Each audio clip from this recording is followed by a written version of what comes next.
There is a moment right before everything breaks. It's quiet, not dramatic, not loud, just a subtle tightening in your chest. Your phone lights up.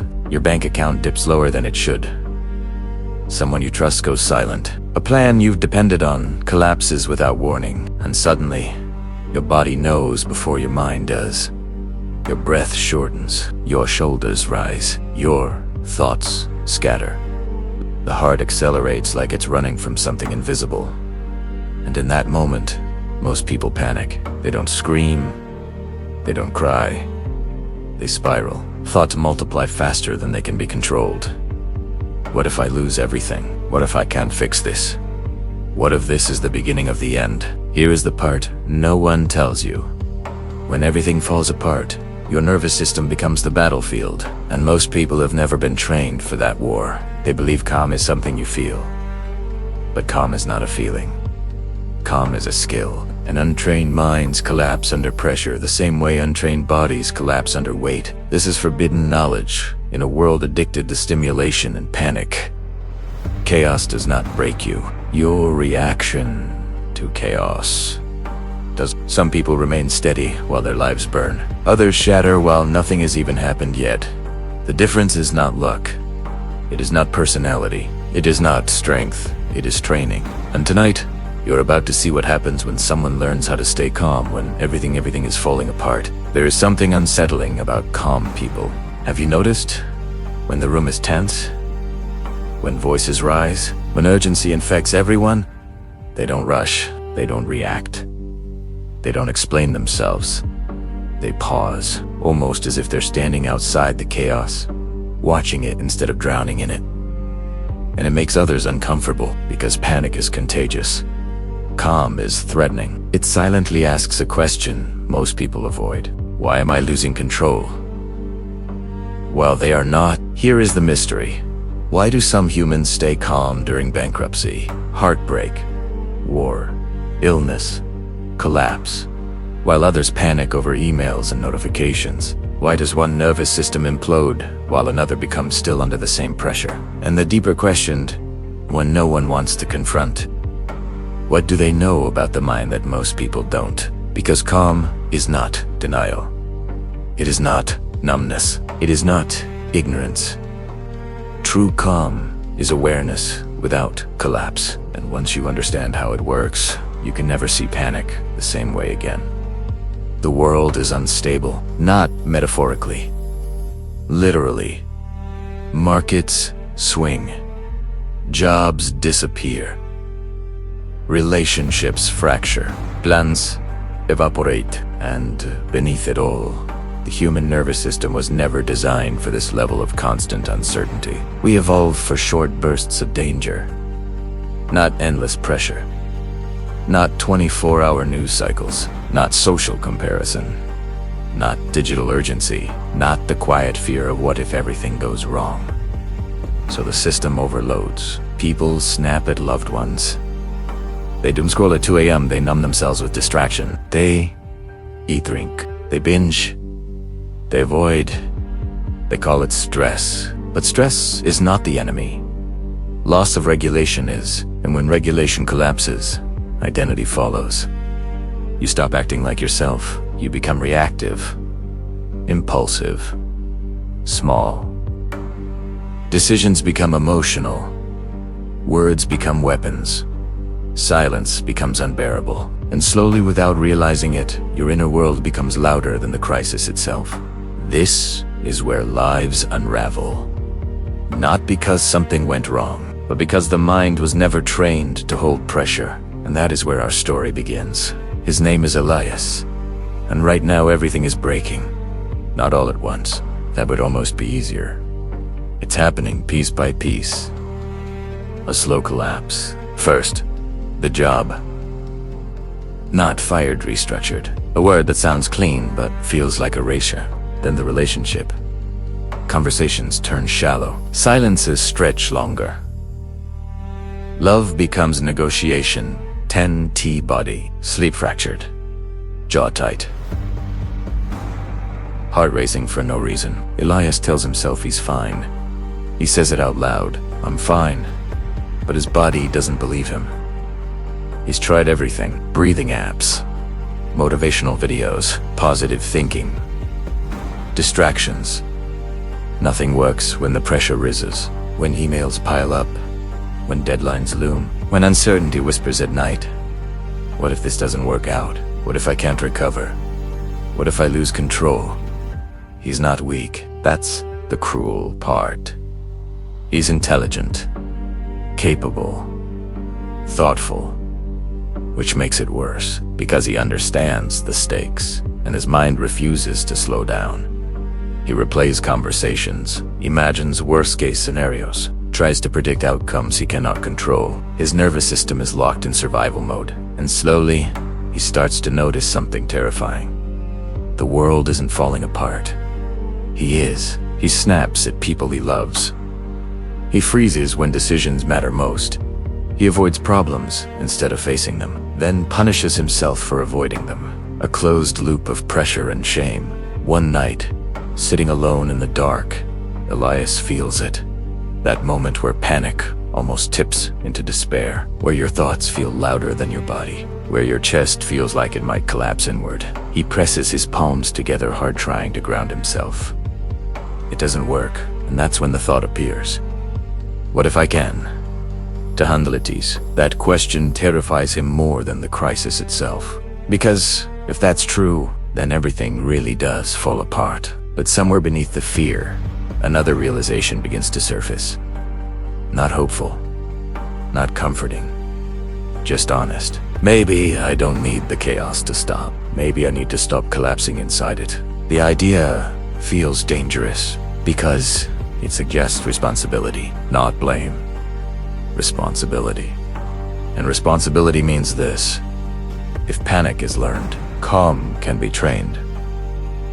But training means discomfort. It means sitting with sensations instead of escaping them. It means watching thoughts without obeying them. It means learning to remain still while everything inside demands movement. That night, Elias doesn't sleep, but something changes. Not relief, not clarity, just a crack in the old story. Suspicion. That calm isn't something reserved for monks or heroes. That maybe juicy, maybe the ability to stay calm when everything falls apart is not a gift, but a discipline, and disciplines can be learned. Elias didn't find the answer in a self-help book.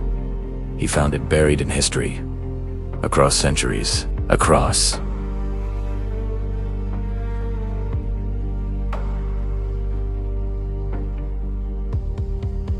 Clarice, across civilizations that survived collapse. The message was always the same. Different words. Same truth. The Stoics called it apatheia. Not apathy, but freedom from emotional domination. Zen monks called it zanshin, relaxed alertness in chaos. Samurai followed fidushin, the immovable mind. Tibetan monks trained equanimity, the ability to witness suffering without being consumed by it. And ancient Greek philosophers taught something brutal. You do not control events. You control your judgment of them. Elias noticed something disturbing. These traditions weren't obsessed with happiness. They were obsessed with stability, because happiness disappears under pressure.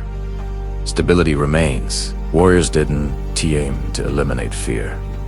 They aimed to contain it. Like holding fire in a closed fist, not extinguishing it, directing it. The system was always the same. Separate sensation from story, separate thought from command. Anchor attention to the present act from principle, not panic. This wasn't philosophy. It was survival, psychology. Marcus Aurelius ruled during plagues and war. Samurai lived knowing death could arrive any morning. Monks sat still while their minds screamed. They all learned one sacred skill. Calm is not the absence of threat. Calm is the refusal to let threat hijack the mind. Elias realized something humbling. Modern people panic more, not because life is harder, but because they've never learned to stay inside themselves. They outsource calm to circumstances. Ancient warriors carried calm internally, and that difference changed everything. Elias needed proof, not belief. So he studied the brain, and what he found was both terrifying and liberating. At Harvard and MIT, neuroscientists mapped the fear response. When uncertainty appears, the amygdala fires. Heart rate increases, breathing shortens, attention narrows. This is not weakness. This is biology. The problem is what happens next. If the brain senses loss of control, the prefrontal cortex, the rational command center, goes offline. Thinking collapses.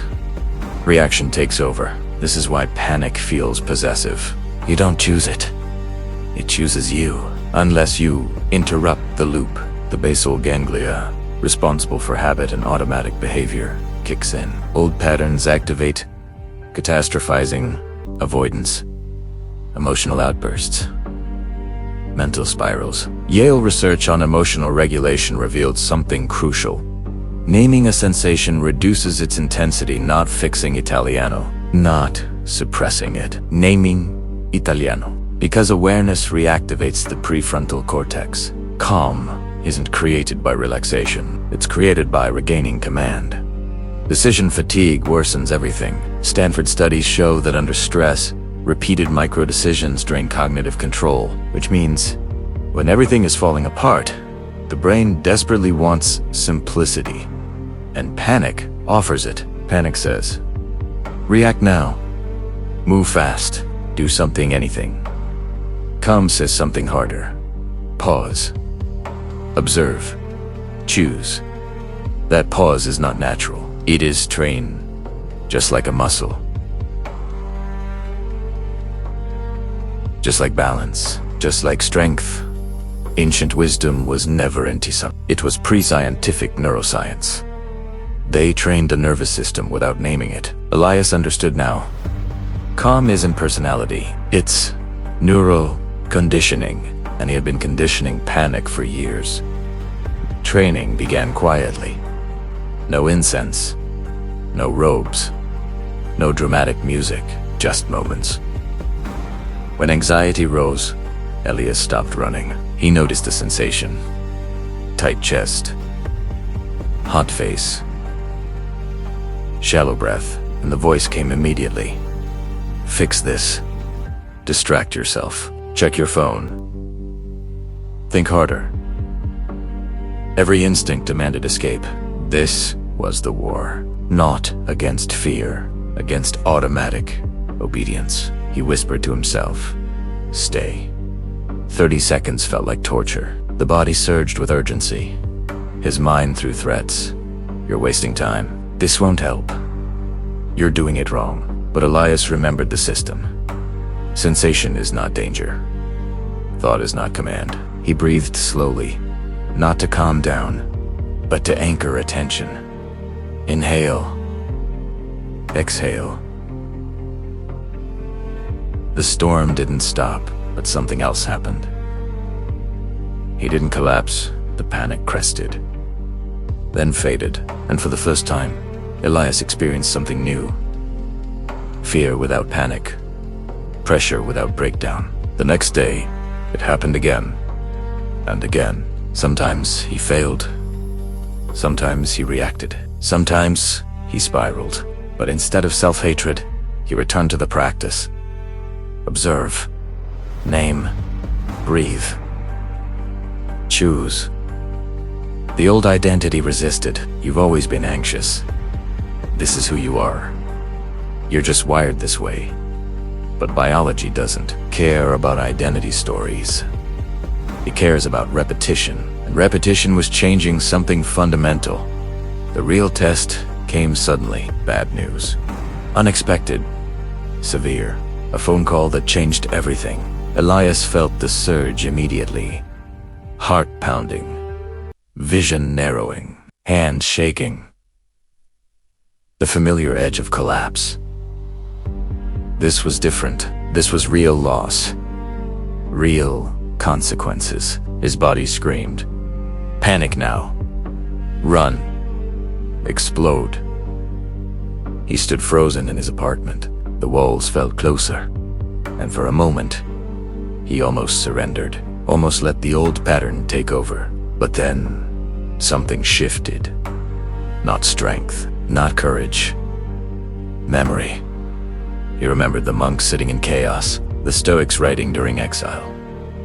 The samurai standing still before combat. They didn't calm themselves after disaster. They trained before it arrived. Elias closed his eyes, placed one hand on his chest, and said quietly, "This is fear, not death."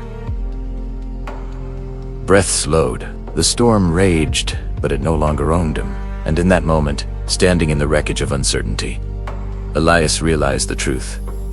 Calm is not what happens when things are okay. Calm is what remains when they are not. He didn't feel relief. He felt grounded.